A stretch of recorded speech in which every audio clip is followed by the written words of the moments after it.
that to lift 2 at the same time because the top one has a crack in it.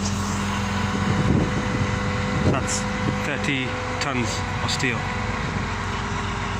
Crane mats, I think it's 2.5 by 3 steel crane mats installed with the telehandler opposite over there. The first crane, the first wagon got stuck in the mud, so they needed a telehandler to push it out.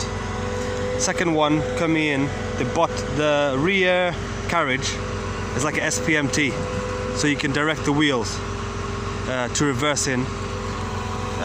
So what the issue with the first wagon was the weights were at the back. They were causing the two wheels, or those two wheels are the ones that were turned, and those two wheels were the ones that were lifted off the ground, and so the first one, which is sat behind there, couldn't get in and out.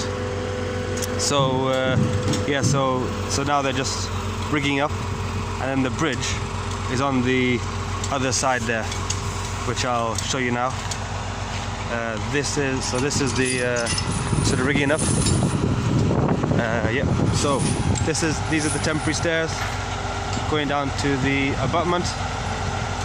There's the water course there. That's being, and there's the abutment. So the issue with the ground was very weak. So yeah,